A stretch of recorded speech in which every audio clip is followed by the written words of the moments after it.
In this video, I want to talk about the Røde NT1 and AI-1, the microphone, which I have right here, as well as the audio interface that you can use to record it. In this video, I want to focus on a couple of things. First up, I want to talk about what comes in the box, why this is an interesting set for you or could be an interesting set for you.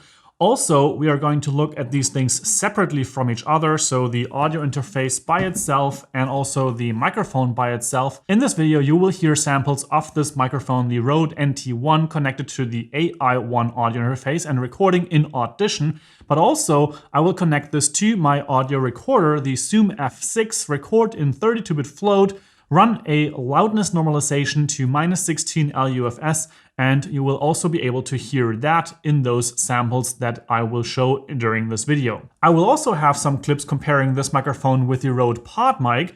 These two are vastly different in terms of what they are made for and also how they work. This one needs phantom power, this one doesn't, this one is extremely heavy, this one is relatively light. This is a large diaphragm condenser microphone, and this here is a dynamic microphone. So they are quite different, but maybe this sound sample will help you make a decision whether or not you want to go for something like this, or you would rather choose something like the Røde PodMic. Now, a quick disclaimer before we jump in. The Røde NT1 and AI-1, this whole complete studio set, was sent to me by Røde as the contents of a winning of a contest on TikTok. So this was not for the purpose of making a review, it's just that I like making these reviews and I wanted to cover this microphone as well. The Røde PodMic, on the other hand, was sent to me by Røde for the purpose of making reviews a couple of months ago. Now, to start things off, let's talk about this huge box right here. This is the NT1 AI-1 complete studio kit with audio interface. And that is because you get the microphone, the audio interface, you also get this spider, which basically holds the microphone and has a built-in pop filter as well. And you also get a XLR cable, as well as, of course, a USB-C to USB-A cable so that you can hook up the audio interface to your computer. Now, this is pretty much a complete studio kit. For example, if you want to do voiceover recording, podcasting from the home, or if you want to, for example, record singing or similar things. Now, the only thing that you pretty much have to buy is a microphone stand for the Spider to mount that onto, so that you don't handhold this microphone. This is particularly interesting because this microphone is not particularly well suited for hand-holding, at least not based on the test that I have done.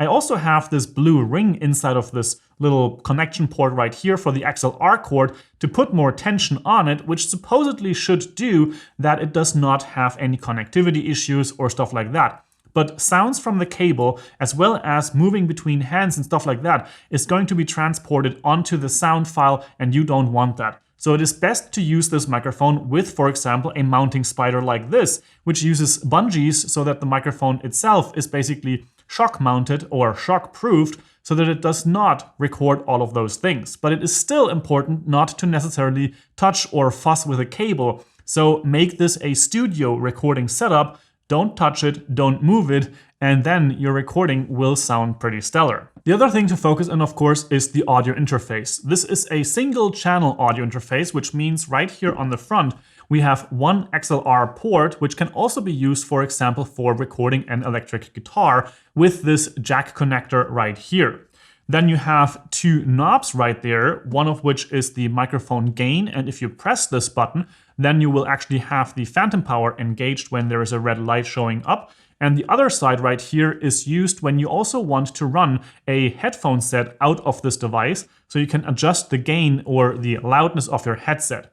Something really cool is that if you press that button, then there's an indicator coming up right here as well. And that way you actually have the ability for basically zero latency monitoring, meaning the sound of the microphone or guitar goes into the audio interface and it goes out of the headphone jack immediately so that you can hear yourself without any latency, and you still have the possibility to record to the computer and send an audio signal from the computer to the audio interface and out to the headphone jack so that you can, for example, hear someone when you are using the setup for a Zoom call or Skype conversation. This, of course, is also interesting if you are, for example, singing onto a track of a song where you already have instrumentals and you want to hear yourself, and also you want to hear the sound from the instruments and all of that, because all of that is possible with this device. One thing that is particularly interesting for me, or that was kind of weird with my setup, and that was that I had to set this device to be in the configuration of either 44.1 kilohertz or 88.2 kilohertz. And usually I like to use 48 kilohertz or 96 kilohertz. Now, I don't know if this is something specifically for the M1 lineup of MacBooks. I am using the M1 Max MacBook Pro right here, and that just did not show any signal whatsoever. And even the indicator for a signal on the device itself did not light up when I had this connected and set to any of those other two modes. And so this was, for me at least, a device that I have to force my audio recording program like Audition into 44.1 kilohertz or 88.2 kilohertz. Now on the back on the device, there's actually also some connections, and there are two mono jack connections. I think these are the 6.5 jack connections. Again, these are probably the cables that you also know from, for example, electric guitars and stuff like that. And if you have speakers that you want to connect to your computer, then you can use those here to connect those onto that connection port. Now, personally, I quite like the slickness of this device. It is very small, it is great sounding, and it has easy to use feature sets. And of course, with the real-time monitoring, that's an actual game changer because you have the ability to kind of know what is going on. For example, that way you would know when you are touching the microphone and it is making noises that you would not want to have in that recording, or if you are doing it for podcasts and stuff like that, in that conversation, because otherwise you're just not aware of those things if you don't hear them yourself. I also quite like that it is pretty small as well as lightweight. Two things that I don't like about this device is that, for one, the indicator for a signal turns red really, really early. Most of the time, actually so early that I really have to get it red to have a reasonable signal on my computer. I don't know if that is something that is me doing something wrong. However, I found that I really have to push the signal into here so that it ends up on my computer as a reasonably loud signal. And the other thing is more of a cosmetic thing. The texture here on this device, when you are, for example, using it and you have fingernails that are scratching over it, then you can see that. Now, you can get rid of that just by basically wiping it off, but that can be a bit of a weird thing. You kind of have a feeling that you scratched your device, but it doesn't actually scratch. It's just the kind of like, it's a file basically for fingernails and stuff like that. And sometimes when you are, for example, twisting these knobs and you use that and you have your fingernails going on scraping there, then you can notice those things. Now, jumping over and giving you my thoughts on the microphone as well as the Spider, I think these two are a really strong combination. Now, there are, of course, things that I like and dislike. For example, I dislike that this thing up here, it is quite nice that you can adjust it up and down as well as you can twist it, but you can't really fix it in that position. So that's something that I think could have been improved a little bit, that you can actually do that. But overall, you can kind of like put it away like that. You can fasten this, you can put this off and on. Like, there are so many ways to adjust this, which is quite nice. The Spider mechanism itself is also really solidly built, and the gummies or the strings that are holding everything in place are incredibly strong, and that of course is really, really helpful. Specifically with this microphone, of course, you can put this in here, so you can just put this in the middle, twist, and after you're done screwing it in, then it is just nicely put into the Spider holder, and you can still kind of like twist it so that the microphone actually looks toward the front, so that you have the golden dot there where the shock mount is actually going to position it best. In terms of build quality, there's not really anything negative that I can say. The grill is incredibly sturdy. The microphone itself has a metal body. And again, the Spider is also quite nice in its manufacturing and stability. Now that's enough of an overview. Let's jump into the sound samples with the NT1 recorded into the Zoom F6 as well as the AI-1 to compare how those two audio interfaces sound, or rather the audio recorder and the audio interface, and then also compare the sound of this microphone to the PodMic so that you can better choose whether or not this is an investment that you want to make, or if the NT1 is the better choice for your setup. Right at the end, I will come back and give you my thoughts about these two microphones and maybe also which one should go for. This is a sound sample recorded with the NT1 into the Zoom F6. This recording is done internally with the Zoom F6 at 32-bit float, and then also on my computer here off to the side, which is recording into Audition. This is possible because the Zoom F6 is an internal 32-bit float audio recorder, but at the same time it can also be used as a 24-bit audio interface recording onto a computer to use that signal in Zoom, Skype, or wherever you want. This is me talking into the Røde NT1 with the Zoom F6 audio interface / recorder. Dig deep within yourself, for there's a fountain of goodness ever ready to flow if you will keep digging. Dig deep within yourself, for there's a fountain of goodness ever ready to flow if you will keep digging. Dig deep within yourself, for there's a fountain of goodness ever ready to flow if you will keep digging. Dig deep within yourself, for there's a fountain of goodness ever ready to flow if you will keep digging. Dig deep within yourself, for there's a fountain of goodness ever ready to flow if you will keep digging. Dig deep within yourself, for there's a fountain of goodness ever ready to flow if you will keep digging. Dig deep within yourself, for there's a fountain of goodness ever ready to flow if you will keep digging. Right now I am hand-holding the NT1 and still recording into the Zoom F6. I've seen a bunch of podcasters do this, despite not really knowing why they are doing this, because as far as I know, as far as I understand this microphone, this is not really made for hand-holding, and we'll test that in a handling sound check in a moment. For up now, of course, we don't have any pop filter on the capsule because you can't really handhold it with a pop filter in front of it like this one right here. So let's just do our testing. Dig deep within yourself, for there's a fountain of goodness ever ready to flow if you will keep digging. Dig deep within yourself, for there's a fountain of goodness ever ready to flow if you will keep digging. Dig deep within yourself, for there's a fountain of goodness ever ready to flow if you will keep digging. Dig deep within yourself, for there's a fountain of goodness ever ready to flow if you will keep digging. Dig deep within yourself, for there's a fountain of goodness ever ready to flow if you will keep digging. And back to the front, dig deep within yourself, for there's a fountain of goodness ever ready to flow if you will keep digging. And right on top of the microphone, let's see how that sounds. Dig deep within yourself, for there's a fountain of goodness ever ready to flow if you will keep digging. And now in terms of hand holding, if you are switching this microphone back and forth between your hands and you are kind of like playing with the cord and stuff like that, this is what you can expect in terms of all the noises that this microphone can do. The NT1 is now connected to the AI-1 from Røde, and all of that is going into Audition on my MacBook Pro. The interesting thing here is that I actually had to set my sample rate to either 44.1 kHz or 88.2 kHz, because in the standard settings, which I usually use of 48 kHz or 96 kHz, that did not work. For whatever reason, the audio interface just did not give me any signal at all in those settings.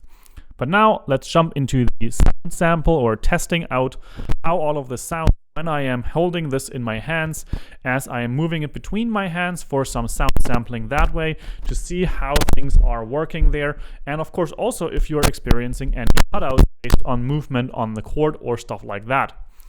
Now let's do the front, back and sides testing here. Dig deep within yourself, for there is a fountain of goodness ever ready to flow if you will keep digging. Dig deep within yourself, for there is a fountain of goodness if you will keep digging. For there's a fountain of goodness ever ready to flow if you will keep digging. Dig deep within yourself, for there's a fountain of goodness ever ready to flow if you will keep digging. Dig deep within yourself, for there's a fountain of goodness ever ready to flow if you will keep digging. Now, based on the waveform that I see on my computer as this is recording, I can see that moving this microphone around is probably an issue. But you, of course, will already have heard all of that and can make your own judgment about those things. Again, this is the Røde NT1 connected to the AI-1, which is connected to my MacBook Pro via USB. Dig deep within yourself, for there is a fountain of goodness ever ready to flow if you will keep digging. Dig deep within yourself, for there's a fountain of goodness ever ready to flow if you will keep digging. Dig deep within yourself, for there's a fountain of goodness ever ready to flow if you will keep digging. Dig deep within yourself, for there's a fountain of goodness ever ready to flow if you will keep digging. And this is how it sounds with the pop filter in front of the microphone when I am basically just talking right into it. This is probably mostly the use case that this microphone is made for when you are, for example, recording voiceovers or singing. However, the room that you have around you in terms of the reverberance will probably make a big difference here, as you hear in this example, because I don't have much room treatment on the sides right here. I do, however, have a bit of room treatment in the front of me so that nothing bounces back into the microphone from there. This is a recording of the Rode PodMic with the audio interface Røde AI-1. This is connected to my MacBook Pro via USB. And this is how it sounds.